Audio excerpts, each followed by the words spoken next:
What's up, guys? So I finally got a break from work and school and I finally have time to work on the Evo. So my plan is for today to finally finish up the Wilwood calipers. I'm going to do a 3D video of how I designed these. Actually, this is the bracket right here. So this one should come out really good. So that's the plan for today. Quick sneak peek of my engine build. This will be another video. But yeah, let's get into it.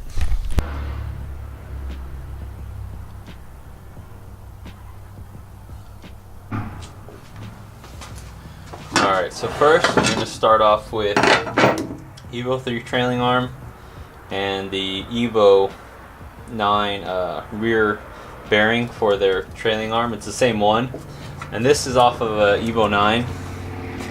And all I did with this, the trick to this whole, I guess the hardest part is going to be die grinding out the center, because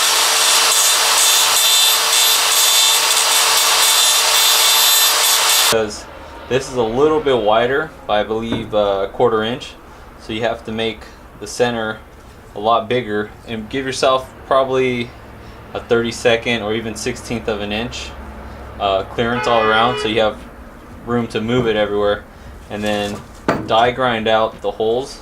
I would suggest a step drill, so you can step it evenly, and when you position it in there, that's the way you can center everything.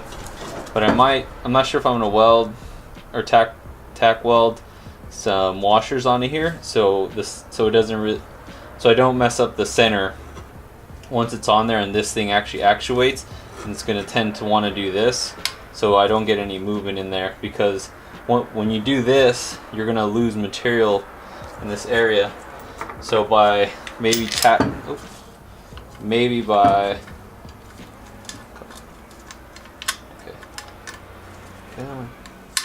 So by just throwing a little tack weld in there, you get that material that you lost.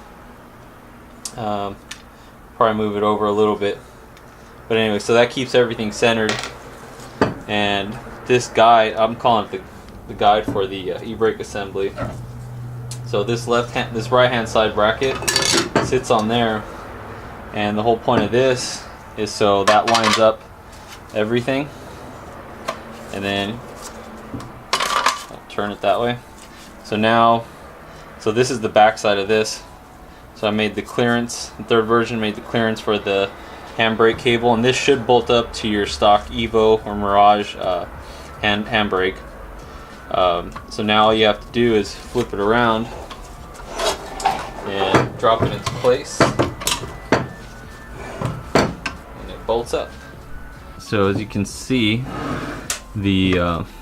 all the 4 holes that hold this whole assembly together all go through to the factory arm, and then here are the bolts I did, washer to lock washer.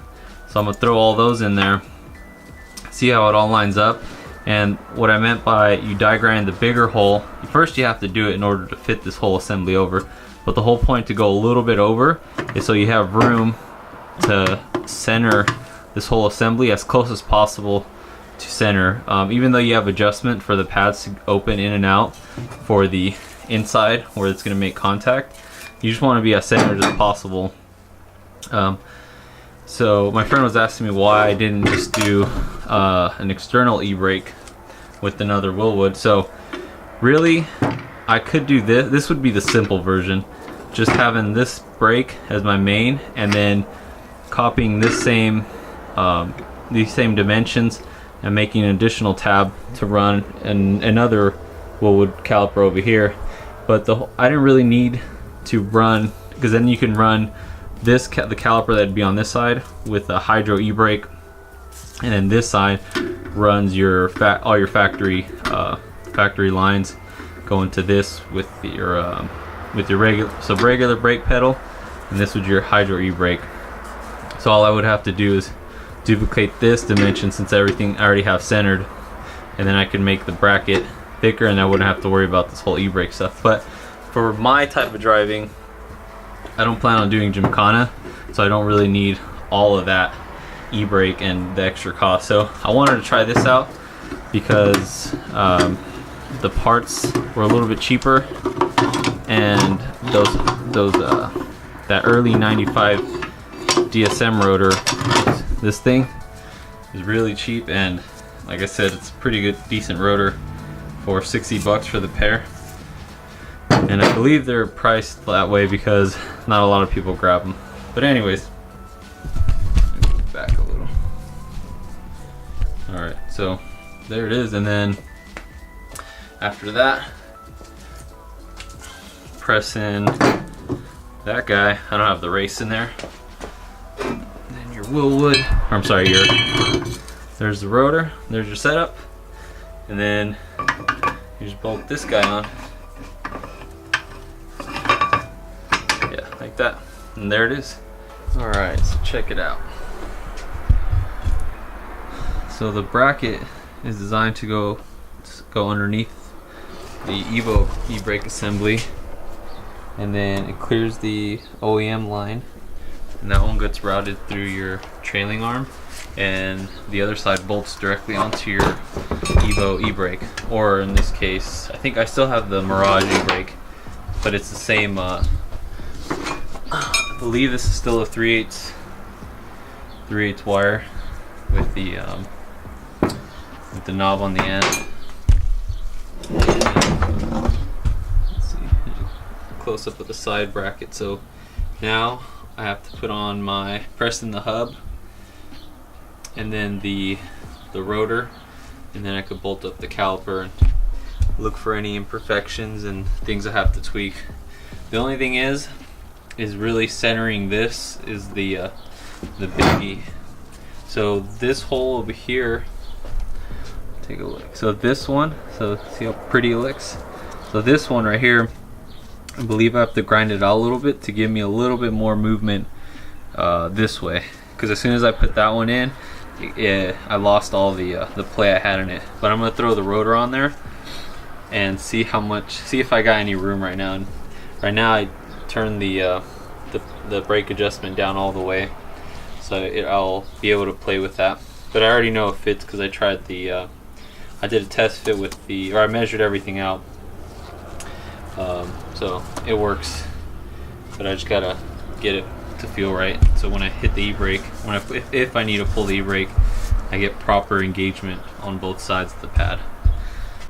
So I just got back from my friend's house. So I used the bench grinder to grind down the giant washer and the lock washer. Reason being, because I'm limited on my space around the radius, and because I went oversized on all the dremeling for the round part, and as well as the 4 holes, I didn't really feel comfortable with the smaller washer, so I went with the bigger washer. And with it being cut to the radius, I'm able to cover up the entire sheet metal on the backing plate, so I don't have to worry about once I tighten down the washer if it goes underneath or gets wedged with that. For sure with this one, covers up the entire area of that Dremel. So this one's in there, if you can see it that well. So I'll have the Allen head, the lock washer, and the big SAE washer that cleans everything up nicely. So just like that, and I still have the room to move it around. So right now I'm going to mess with it a little bit more. So once I feel comfortable with the center line and how much room I have on each side, I'll put my Loctite on there and press the hub, and then we'll go from there. I guess really the point to measure would be in the middle of the 2 bolts, since I know that's true and centered this way, and then just take the whatever's perpendicular to this straight line, and that'll give me close to what I'm looking for. So right now I'm at a 1 9/16 inches on this side. Now I'm 1 3/4 inches, so I have to bring it back this way. So I have to regrind this, bring back over. But I am curious. So on this caliper, The issue I was having with the old brackets was once I put the bolt through, it started binding a little bit, and I was using M8s, which is, see how pretty, well, this one's, I've been going in and out of it, so it's loosened up a little bit, but I think smaller than this would be I think M6, which is I don't know, I didn't want to run something that small on this caliper, so what I did was I kept one hole the same, and to get rid of the binding on the other one, I just went 7/16.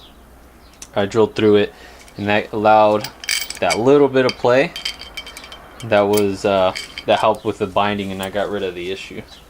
So let me just put these on just to see what it looks like.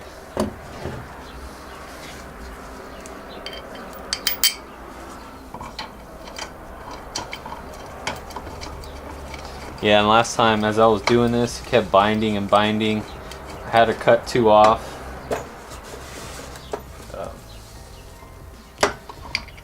But I think I got it. Oh yeah, so much easier. See, that little bit of play makes all the difference. Bam! Look at that. That is nice. So check it out. The only thing that sucks about this, I have to keep working on this before I can do my Loctite and then press everything in and then put the rotor. So it's gonna be it's gonna be back and forth. But the most important thing that I was dealing with was getting this perfect center line from this caliper to this center, because on my previous one I used the Wilwood recommendation for this caliper.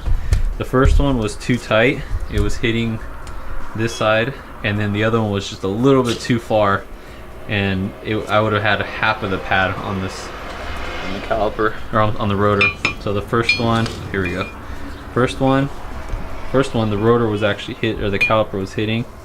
Next, the second sample, I would have had like that much brake pad, and now it's just like right on there. So let's reverse so you can take a look at it. It's amazing how this caliper, or this rotor, was perfect for this whole setup. So thanks Mitsubishi for making an oddball rotor.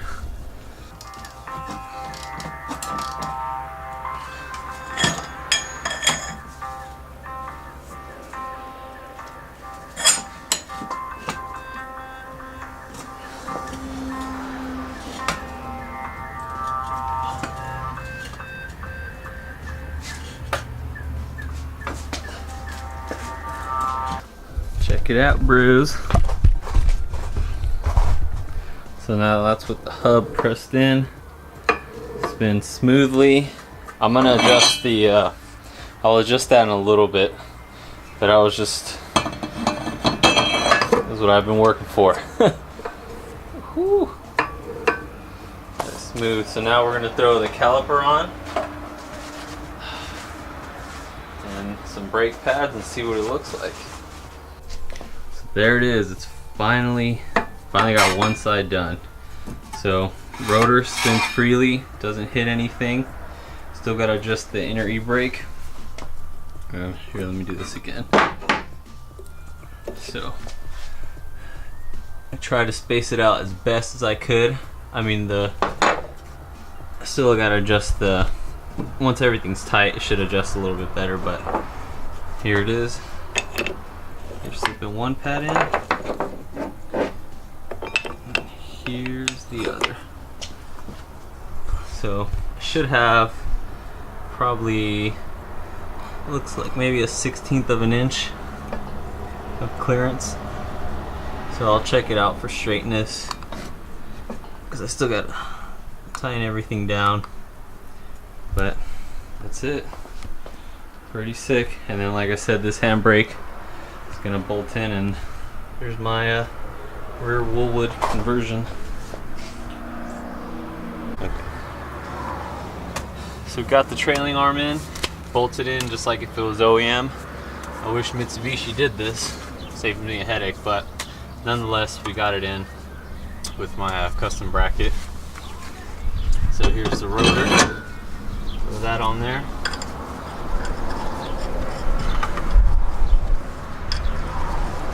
The sad part about this is I haven't even been able to drive on those Fortunatos that long.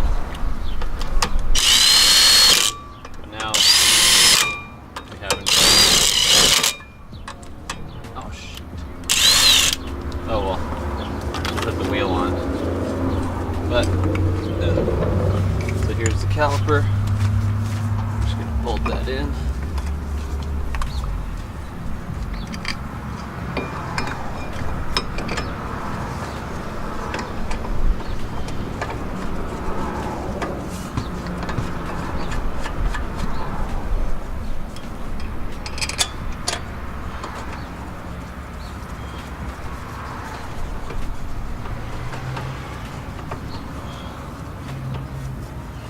See how easy? That's how I wanted the caliper to fit. So you wouldn't have any issues putting it on. But that's it. So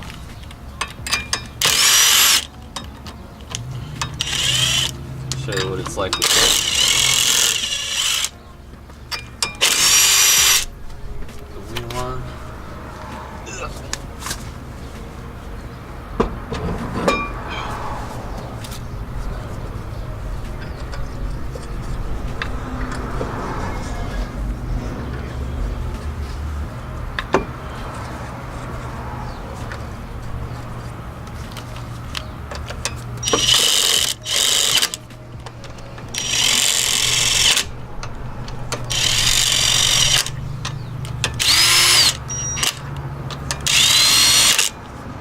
There you have it.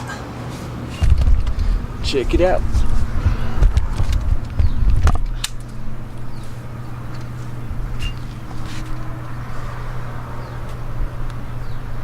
So everything clears. This is a 17x8 with a 32 offset. And since I rolled my fenders and I had basically the same setup, I shouldn't need to roll it, or once I fix the camber and the toe, it should be good to go.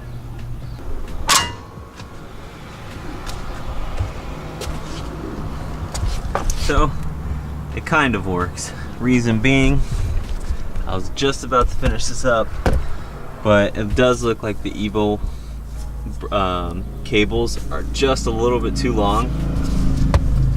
So I'm probably going to relocate these tubes probably 2 to 3 inches back here. I might even just leave these and just take the dimensions and make another plate that would just essentially bolt to here, or might even tack weld it in there. So that would probably be included in the kit if I were to start making a few more. Quick update before I end the video. Everything filmed was about 5 months ago. So this is a recent modification I did before I make these into a one piece. The final bracket will have countersunks on the backside, and what this is going to do is help you center everything to the center of the trailing arm and the center of the braking backing plate. So when you slide the bracket over the Ebrake stud right there, you'll be able to eyeball it really close, and then just with the holes that are going through the countersinks, you can drill that, and then that'll help line your bracket up to the backing plate, so there's no more issue of how center you are. And as well, it's gonna help with the force exerted when you rip the e-brake at a high rate of speed if you need to, so the backing plate doesn't shift. So that really put my mind at ease when I did this revision to it. So see, it clears everything, and once you do that, just snug the bolts in there. And then, as you can see, I went over on the die grinding for this one, but with the bracket centered on here with the holes you drilled, 2 little holes you're going to drill out for the plate to line everything up, you'll be able to just mark on the backing plate how much material you need. Actually, you can do it on the back side, and just die grind that out, and then bolt everything down and tighten it down, and it'll go right on here just like that. I think you can see it. So see how everything lines up. And what I'll also be including is is a 2-bolt washer, like washer plate that'll be on this side and that side. So that'll eat up any imperfection you have on the backing plate, and it'll also go through the center of the locating pin, so that way everything gets centered and everything's locked down and tight, and it's a safe and reliable bracket. So you will have no doubt that it's worth the upgrade.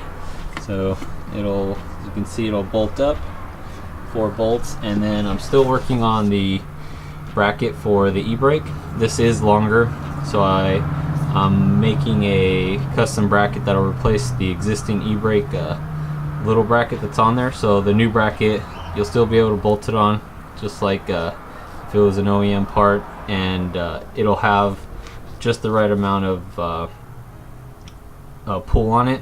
So as soon as you start pulling on the Ebrake, this will already be engaging and it won't interfere with your handbrake, the handbrake plate that is in the way currently right now. So, and I think that's about it. There you go. Here's the 3D model I made of the rear braking system, so I can design the Wilwood bracket. The only thing I don't have fully defined here is the trailing arm. I just took the specific points and double checked all my measurements on my car. So let me show you guys an exploded view of the assembly. So caliper bolts come out, calipers off, DSM rotor, Evo hub pressed out, backing plate, and my bracket. So this is version 3 bracket that's currently on my car, and I added the countersink.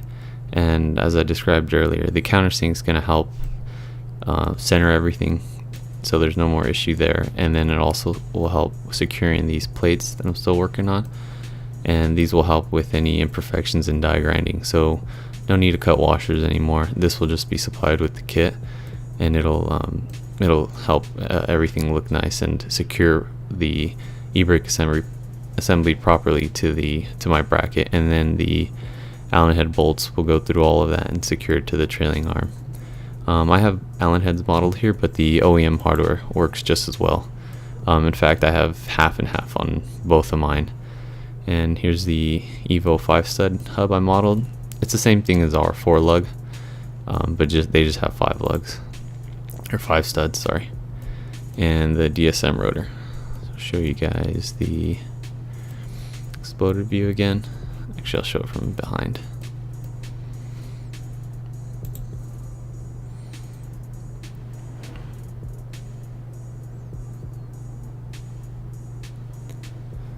Alright, and now I'll show you what it looks like. Oh, explode. Going back together.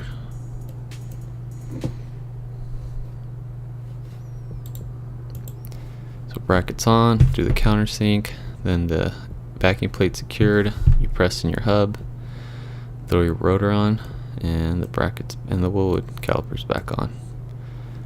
So my actual kit will include actually a one-piece bracket that I already designed, and I did the FEA stress and strain analysis on this piece because it'll be machined out of a one-piece steel plate, just so the all the center points and holes are spot on. Obviously, this one, once I make a batch, and because they're being welded together, the version 3. Imperfections start to occur, and I'd rather sell a one-piece bracket, which is a lot more safer, and I don't have to worry about any fitment issues. So this one already will have the countersinks along with it. So there's the version 3 and the new bracket, and this one will be supplied with the bushing for the stud that comes from the Ebrake assembly, and that one has to be cut about 1/4 inch to 3/8, which isn't that bad if you're doing this conversion anyways. So there will be the finished product there. Press that, and there you go.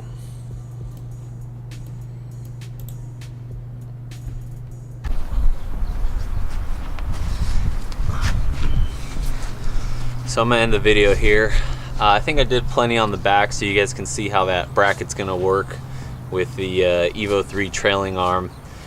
As far as a kit goes, I'm still working on pricing to get it made out of one-piece steel. CNC, so you guys can have a really good part without worrying about any issues, because I have right now it's 3 pieces: the base, the centerpiece, and then the threaded bolts that go or that slide into there. So I'd rather have that all machined out of one piece so you guys get a good product. And other than that, next video I should probably show you guys what I end up doing for the e-brake so it all works right and you guys can adjust it, and that'll probably be included in the kit too if it needs to be. But other than that, I'll probably either be taking this engine out again because I'm pretty sure it has a rod knock. Hopefully it's not too severe where I can still use the crank, because that's all I need for my next engine build, which is going to be a 98 block with a split thrust bearing, and that'll be all forged, and I'll show you some of the parts that are going to go into that, and if I'm going to either build it myself or have a local shop build it here. So if you made it to the end, thanks for watching. Stay tuned for the next video.